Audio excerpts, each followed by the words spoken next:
Hello बच्चों, जैसा कि हमने उपरोक्त वीडियो में समझाया था कि लुई 16वें द्वारा तृतीय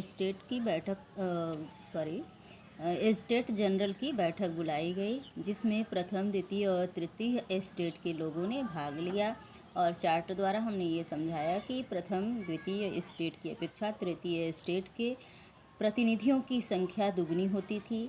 तो जबकि तृतीय स्टेट के मजदूरों, महिलाओं और बच्चों को राष्ट्रीय सभा में प्रवेश नहीं दिया जाता था। तो तृतीय स्टेट के प्रतिनिधियों द्वारा मजदूरों, महिलाओं और बच्चों की समस्याओं को सूचीबद्ध करके ले जाया गया था और राष्ट्रीय सभा में तृतीय स्टेट के लोगों ने लुई 16वें के समक्ष मजदूरों, महिलाओं और बच्चों की समस्याओं और उनकी मांगों को पेश किया और राजा ने इन मांगों की अवहेलना की, अस्वीकार कर दिया। फिर अगला पॉइंट है तृतीय स्टेट सभा का बहिष्कार। तो मांगों को अस्वीकार किए जाने के पश्चात तृतीय स्टेट ने राष्ट्रीय सभा यानी स्टेट जनरल की सभा को छोड़ दिया, बहिष्कृत कर दिया और स्टेट जनरल की सभा को छोड़ करके बाहर निकल गए। इसके बाद स्टेट जनरल के नियमों के अनुसार जो है कोई भी फैसला बिना तीनों स्टेटों के बहुमत के मान्य नहीं होता था। अर्थात लुई 16वें को कर लगाने के लिए तीनों स्टेटों के बहुमत की यानी स्वीकृति की आवश्यकता होती थी। इसलिए सदस्यों ने जब वॉकआउट कर दिया तो यह कर लगाने का जो उसने निर्णय लिया था वह भी सफल नहीं हुआ और तृतीय स्टेट के सदस्य जो कि वर्साय के आलीशान भवन के सामने, जिसमें कि बैठक का आयोजन किया गया था, उसके सामने एक टेनिस कोर्ट था। टेनिस कोर्ट मतलब टेनिस खेलने का मैदान। उसमें 20 जून को मिराबियो और ओआबेसीए के नेतृत्व में एकत्रित हुए और मिराबियो ने सभा को संबोधित करते हुए यह कहा कि जब तक हम संविधान का निर्माण नहीं कर लेंगे तब तक कर नहीं देंगे। तो बच्चों, मिराबियो कौन था? मिराबियो कुलीन वर्ग का व्यक्ति था, लेकिन सामंती व्यवस्था का विरोधी था। यह सबको समान अधिकार देने के पक्ष में था। आबेसीए कौन था? आबेसीए जो था वह एक पादरी था, लेकिन यह भी सामंती व्यवस्था का विरोधी था और अपने लेखों के द्वारा जनता को जागरूक करने का प्रयास करता था। इन्हीं दोनों के नेतृत्व में टेनिस कोर्ट के मैदान में शपथ ली गई कि जब तक हम संविधान नहीं बना लेंगे तब तक कर अदा नहीं करेंगे, क्योंकि यह वर्ग स्वयं को नेशनल असेंबली मानता था।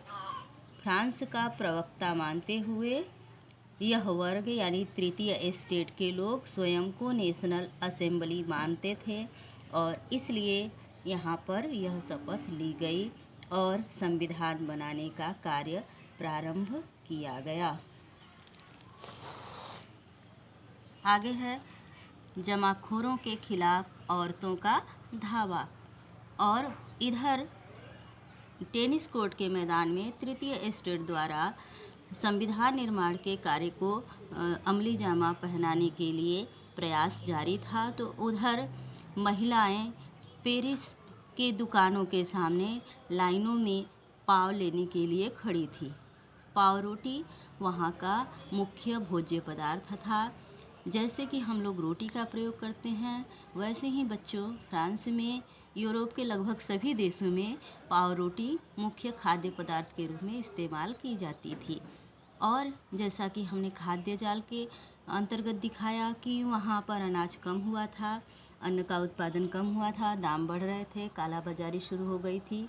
तो यहाँ भी जमाखोरों ने ये जमाखोरी शुरू कर दी थी और लोगों को पाव रोटी आसानी से नहीं मिल रहा था। औरतें काफ़ी समय तक लाइन में लगी रहीं। औरतों का धैर्य जवाब दे गया तो औरतों ने दुकानों पर धावा बोलना शुरू कर दिया, अर्थात तोड़ फोड़ करना शुरू कर दिया। अगला पॉइंट है सम्राट द्वारा पेरिस में सेना को भेजना।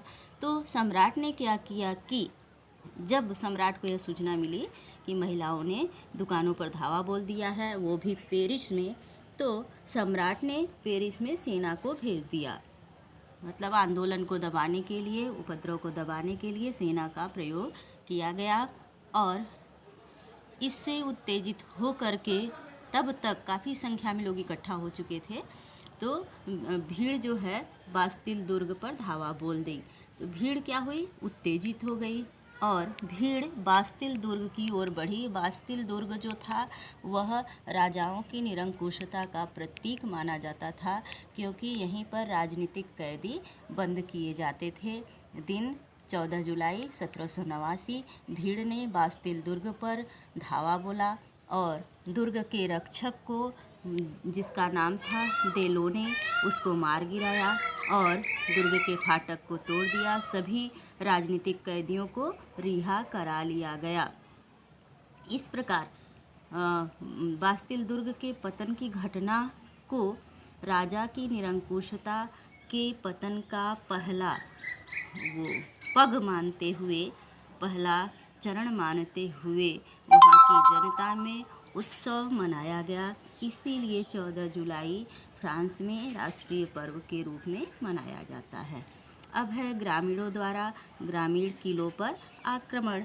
तो देहाती इलाकों में गांव-गांव यह अफवाह फैल गई कि जागीरों के मालिकों ने भाड़े पर लठैते लुटेरों के गिरोह बुला लिए हैं, जो पक्की फसलों को तबाह करने निकल गई है। और कई जिलों में भय से आक्रांत होकर किसानों ने कुदालों और बेलचों द्वारा ग्रामीण किलों पर आक्रमण कर दिया। ग्रामीण किलों मतलब राजा द्वारा जो गांवों में किले बनवाए गए थे सुरक्षा की दृष्टि से, उन किलों पर ग्रामीणों ने आक्रोशित होकर के कुदालों और बेलचों से धावा बोल दिया। इस तरह काफ़ी तबाही मच गई, पूरे देश में अशांति का माहौल व्याप्त हो गया और अंततः प्रजा के आगे लुई 16वें को झुकना पड़ा। और प्रजा के आक्रोश को देखते हुए लुई 16वें ने नेशनल असेंबली को मान्यता प्रदान कर दी, अर्थात तृतीय एस्टेट को नेशनल असेंबली घोषित कर दी और नेशनल असेंबली द्वारा संविधान निर्माण का कार्य प्रारंभ हो गया। अगला है 4 अगस्त 1789 में नेशनल असेंबली द्वारा सामंती व्यवस्था के उन्मूलन का आदेश पारित किया गया। तो बच्चों, जैसा कि अभी बताए हैं कि नेशनल असेंबली को मान्यता मिल गई और नेशनल असेंबली ने संविधान बना लिया। संविधान बनाने के पश्चात नेशनल असेंबली द्वारा पहला कार्य यह किया गया कि 4 अगस्त 1789 को सामंती व्यवस्था के उन्मूलन का आदेश पारित कर दिया गया, अर्थात सामंती व्यवस्था को जड़ से उखाड़ने के लिए पहला कदम नेशनल असेंबली ने बढ़ाया। और दूसरा कार्य नेशनल असेंबली द्वारा यह किया गया कि धार्मिक करों को समाप्त कर दिया गया और चर्च की भूमि को जब्त कर लिया गया। चर्च को जो भूमि राजाओं द्वारा प्रदान की गई थी, वह कर उस भूमि से कर नहीं लिया जाता था और इसी भूमि के बदौलत पोप शक्तिशाली हो गए थे, सर्वाधिकार मानने लगे थे। यहाँ तक कि राजाओं को गद्दी पर बैठाने और उतारने के कार्य में भी संलग्न हो गया था पोप वर्ग, पादरी वर्ग। इसलिए सबसे पहले पादरियों की शक्ति को कुचलने का प्रयास किया गया, उनकी भूमि को जब्त कर लिया गया। इस प्रकार सामंत और पादरी दोनों का एक साथ पतन हो गया।